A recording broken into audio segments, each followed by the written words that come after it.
俺にとってバスケだけが生きる支えだった。 안녕하세요, 나마비르입니다. 이 영화는 슬램덩크의 원작자인 이노우에 다케이코가 직접 각본 감독을 맡은 애니메이션 영화입니다. 작품을 보고 개인적으로 가장 놀란 것은 뭐니뭐니 해도 이노우에 다케이코의 그림이 움직이고 있다는 것입니다. 만화 연재가 끝난 뒤 26년이 넘어 다시 영화로 탄생했는데 그가 표현하길 오래된 지인이 찾아온 것과 같이 최근 들어 농구가 자주 다가오기 시작했고 그렇게 영화를 만들게 되었다고 합니다. 이노우에게 농구는 특별했습니다. 고등학생 때 만화가가 되기로 마음먹었는데 자기가 직접 체험해서 만화로 얘기할 수 있을 만한 주제는 농구밖에 없었다고 하죠. 당시만 해도 농구라는 주제는 업계에서 금기였습니다. 슬램덩크 최종권에서 이노우에는 연재 전에 편집자들로부터 농구 만화는 마이너라서 팔리지 않는다는 얘기를 자주 들었다는 점을 밝히고 있습니다. 確かにヒットしないっていう風にすごく編集の方から言われてて、そもそもその言葉自体を信じてなかった。あなたがバスケを知らないからでしょっていう風にしか思ってなかった。バスケそのものの面白さはもう 100%信じてた. 이노우에 다케이코는 이렇게 작업을 하다가 스트레스를 받으면 혼자 농구를 할 정도로 농구에 미쳐있던 사람입니다. 만화가가 되기로 결정한 이상 농구 만화를 그리는 것은 어쩌면 정해진 길이었습니다. 그렇게 주간 소년 점프에 슬램덩크가 연재되었고 전설이 시작되었습니다. 잘 모르시는 분들을 위해서 간략하게 배경 설명을 드리자면 슬램덩크는 전국 재패를 꿈꾸는 북산고등학교 5인방의 농구 이야기를 그린 성장 만화입니다. 농구를 좋아하는 최소연에게 첫눈에 반해 농구부에 들어가게 된 강백호. 단순 무식한 성격이지만 천부적인 재능과 노력을 더해 매 경기마다 성장하는 만화의 남주입니다. 중학교 시절부터 이미 농구 천재로 유명했던 강백호의 라이벌 서태웅. 고릴라로 불리지만 위기의 순간마다 특유의 리더십으로 북산고 농구부의 기둥과 같은 존재인 최치수, 최소연의 오빠이기도 합니다. 부상으로 인해 방황의 길에 접어들기도 했지만 농구가 하고 싶어요.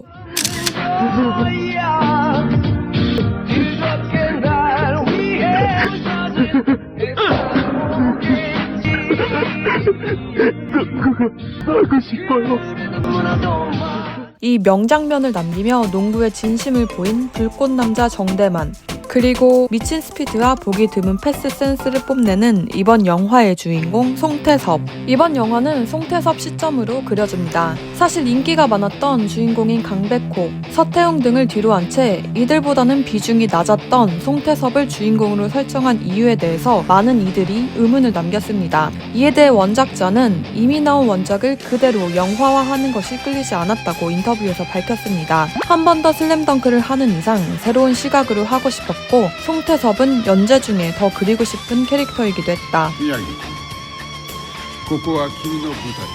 이번 영화는 슬램덩크 마지막 회가 끝난 뒤 2년 후에 발매된 피어스란 단행본과 연결되는 부분이 있습니다. 암벽 동굴에서 한없이 바다를 바라보는 초등학교 6학년의 소년의 이야기가 나오는데요. 이 소년에게는 형이 있었는데 3년 전 낚시를 간 뒤 돌아오지 못했고 형에게 무심코 돌아오지 마 라고 외친 말을 후회하며 비밀기지에서 형을 기다리고 있는 소년이죠. 여느 날과 같이 바다를 바라보던 중에 바다에 사연이 담긴 박스를 던져버리는 아야코를 만나게 되고 박스 안에 있던 피어싱을 귀에 장착하는 이야기인데 이 소년이 료타, 소년은 아야코로 송태섭과 이한나의 과거에 대해 설명하고 있는 만화라고 볼 수 있습니다. 그리고 이 서사는 이어져 영화에서도 나오는데요. 영화는 일단 산왕전을 다룹니다.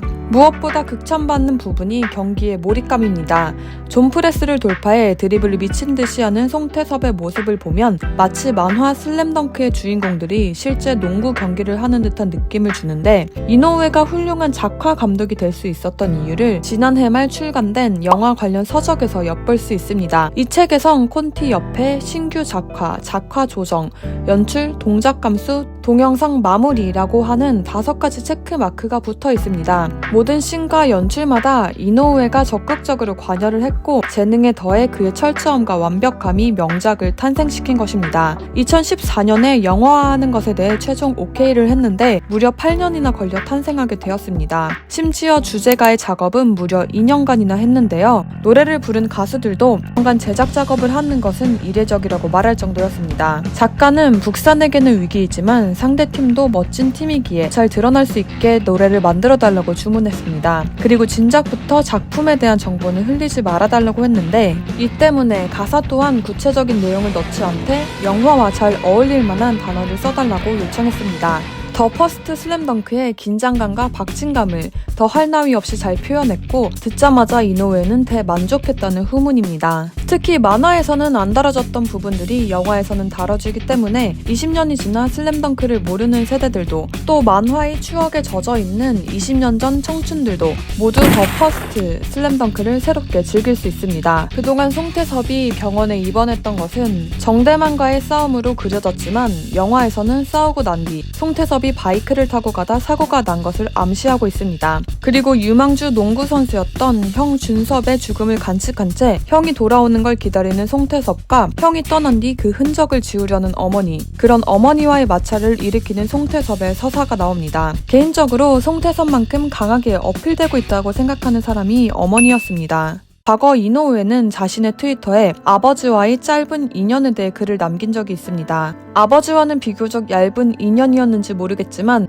얇은 관계로 인해 뭔가 부족하다고 생각하진 않습니다. 란 글을 올린 적이 있습니다. 이노우에가 슬램덩크를 연재했던 20대 때는 무한 가능성이 있는 주인공의 이야기에 빠져들었지만 20년이 넘게 흐른 지금은 여러 안 좋은 일도 겪으며 시야가 넓어졌고 그리고 싶은 범위도 깊어졌다고 밝혔습니다. 이노우에 역시 편모 가정의 이남 1녀의 백그라운드를 가지고 있고 그 역시도 포인트 가드였습니다. 그렇기 때문에 이노우에는 송태섭에게 더 마음이 갔고 어머니와의 관계성에 대해 영화에서 더욱 다뤘던 게 아닐까 합니다. 산왕전을 끝내고 먼 곳에서 온 송태섭에게 어머니는 오카에리라는 말을 합니다. 직역하면 잘 돌아왔어란 뜻인데요. 장남이 바다에 나간 뒤 영영 돌아올 수 없게 된 어머니에게 오카에리란 말은 보통 사람들보다는 묵직한 말이었을 것입니다. 특히 바다를 자주 보는 그녀는 어쩌면 송태섭이 비밀기지에서 바다를 보며 형을 기다렸던 것처럼 바다로 떠난 첫째 아들을 기다리고 있었던 게 아닐까 합니다. 뒤이어서 같이 사는 아들에게 키 커졌어? 라고 묻는 대사도 의미심장하죠. 준섭의 죽음과 이후 불화로 인해 송태섭을 똑바로 볼 수 없게 된 어머니가 비로소 그와 마주했기 때문에 나온 말이라고 할 수 있습니다. 어렸을 적에 여동생인 아라는 준섭이의 죽음을 말하는 아저씨들에게 아직 돌아오지 않았다고 말하며 죽음을 이해하지 못한 소녀로 나오지만 성장을 하며 죽음의 의미를 이해하게 됩니다. 형과의 연결고리였던 농구를 그만둘 수 없었던 송태섭은 형의 아대를 손목에 착용하고 산왕전에 출전해 형과 함께 뜁니다. 어머니는 죽음을 받아들이기보다는 회피하는 모습을 보이지만 두 아들의 생일이자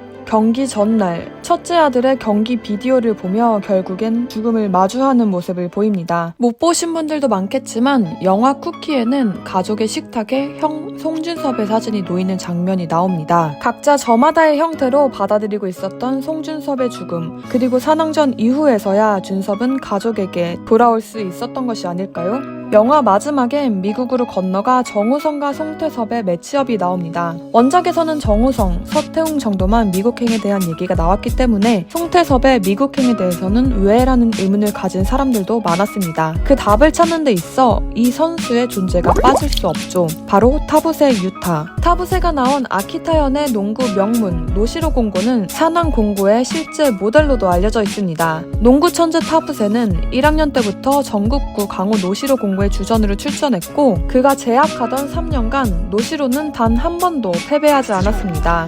3年生となった新チームではキャプテンを務めています。ポジションはポイントガード。チームの司令塔攻撃を組み立てパスをつなぎ得点につなげます。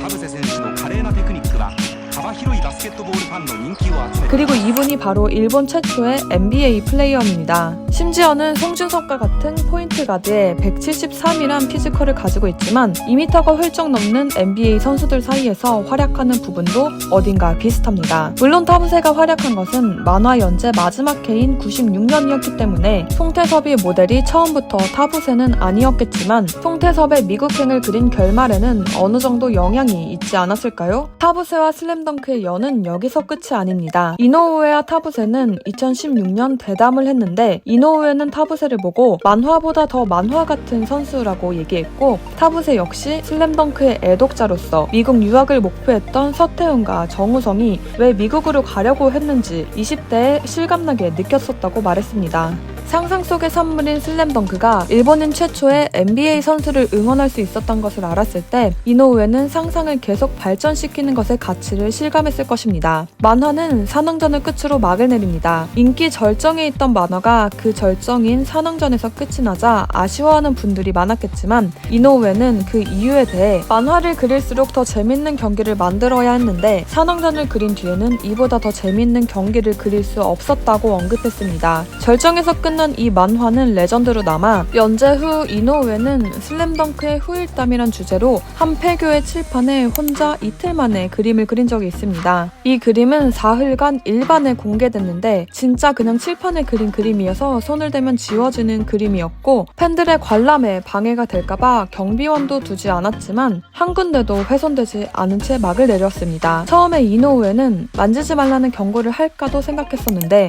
마지막까지 완벽히 남겨진 그림을 보고 이건 나의 패배다 라고 말할 정도였죠. 만화가 1억 부를 돌파했을 때는 이노우에가 직접 사비를 들여 일본의 6대 신문에 전면 광고를 싣습니다. 제일 즐거웠던 것은 나일지도 몰라. 추정으로 광고비가 20억 원 정도였다고 알려졌는데 이 광고비는 이노우에가 사비로 해결했습니다. 20억 원을 시원하게 낼 정도로 슬램덩크의 진심인 이노우에가 또 누구 하나 칠판에 손대지 않을 정도로 슬램덩크를 아끼는 팬들이 이 만화가 레전드가 된 이유이지 않았을까요? 슬램덩크 더 퍼스트는 일본 박스오피스 7주 연속 1위를 차지했고 우리나라에서도 100만 관객을 이미 돌파했습니다. 하지만 성적이란 단순한 수치보다도 시간이 지나도 일상을 사는 우리에게 말로 표현할 수 없는 묵직한 감정을 불러일으키는 것이 슬램덩크가 명작인 이유가 아닐까 합니다. 오늘의 영상은 여기까지입니다.